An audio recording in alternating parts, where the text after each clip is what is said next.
Well, you plucked for never pay policy, which if you never claim, is very worthwhile. But you had to claim, and there it is. Hello and welcome to another edition of The Stench of Truth. It seems that Hurricane Gustav has dampened the RNC's first days. I think this is an effort by the Republicrats to convince people that they have a heart for those who are affected. Sarah Palin is attacked in press and by the Demo-Publicans. I find this rather interesting, especially in light of the fact that the Demo-Publicans have put forward their own Democratic candidate in the primaries, that being Hillary Clinton. That there is such a marked effort to attack Sarah Palin. I'm not defending her, but I do find it is rather cautious and something to be remarked upon. Of course, the Demo-Publicans, especially Barack Hussein Obama and his campaign, deny that they are doing any of this and publicly decry it.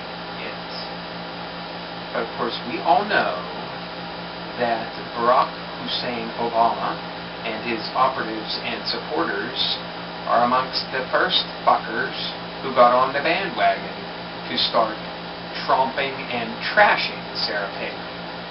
Which, hey, she might need tromping and trashing. But if you're going to tromp and trash her, take the fucking credit for it.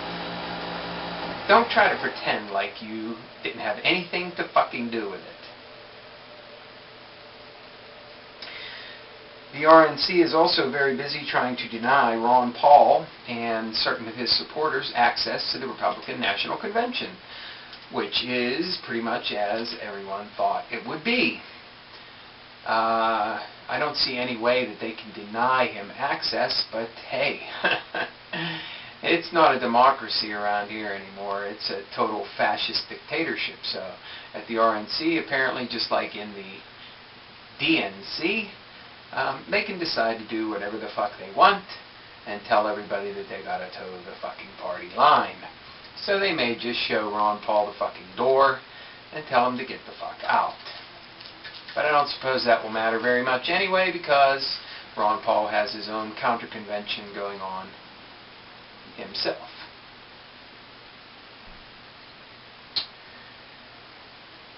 The Caucasus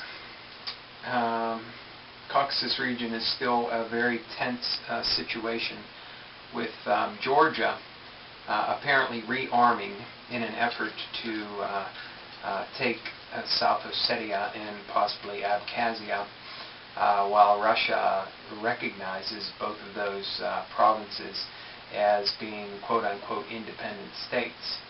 I'm not making excuses for Georgia, and many people have commented on my website or my videos about my comments vis-a-vis Georgia and Russia. And I don't want to be misunderstood. I don't care. You can say whatever the fuck you want. Just don't misunderstand or misquote what I'm saying or what I'm doing. Okay? Comment what you want. Say what you want. I don't care what you say. Or say nothing. It doesn't matter. Point is, I want to be understood. I want you to know exactly where I stand. I'm not supporting Georgia. I'm not supporting Russia. I'm not supporting any of the motherfuckers, because I'm not for any kind of fucking confrontation. I'm not for war. I'm not for death. Period. Okay? Anybody who's involved in that, anybody who instigates it, anybody who is behind it, anybody who engages in it, I'm against. Period.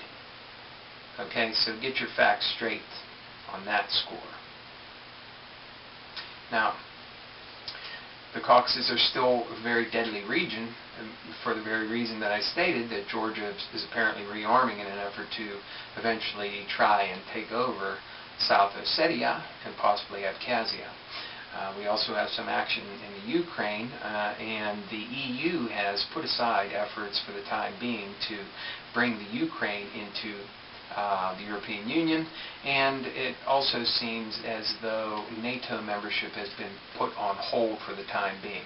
But where we have our greatest possibility of conflict is in the Black Sea, where we have Russian ships and U.S. ships.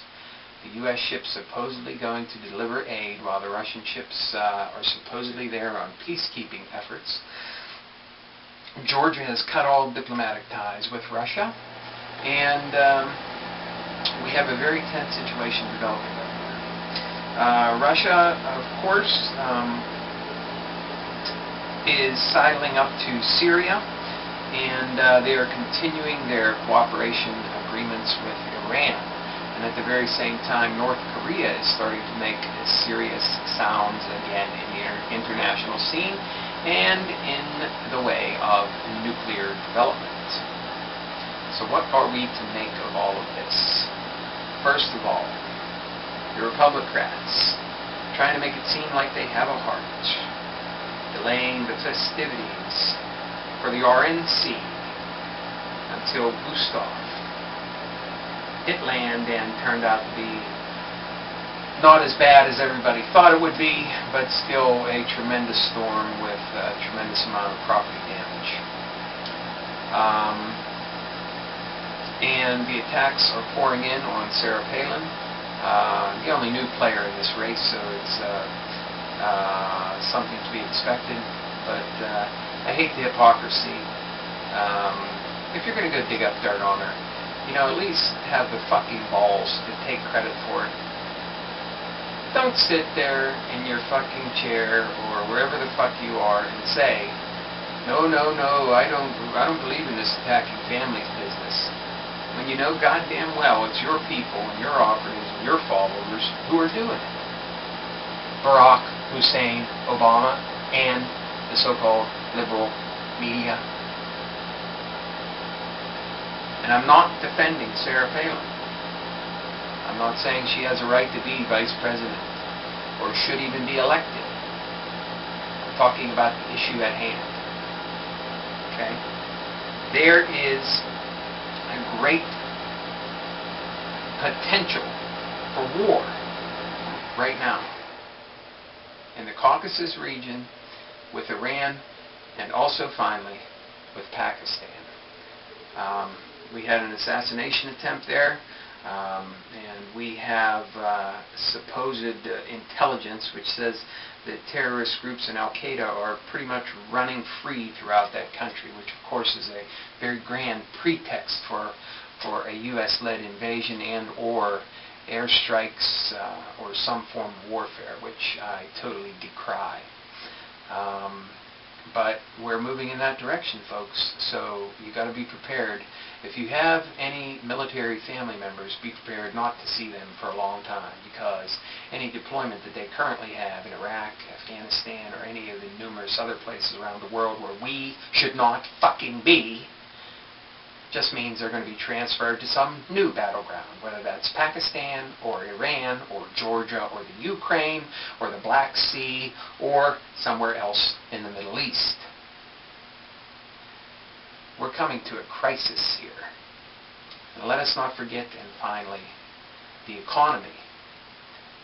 You remember, it's the economy, stupid. I think a lot of people will remember that phrase from a past election. It's the economy, stupid.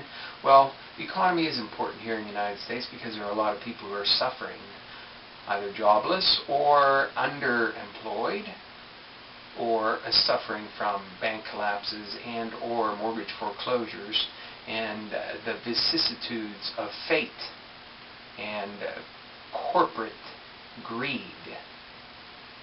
So the economy is a major issue, and one which should be the focus of our concerns domestically.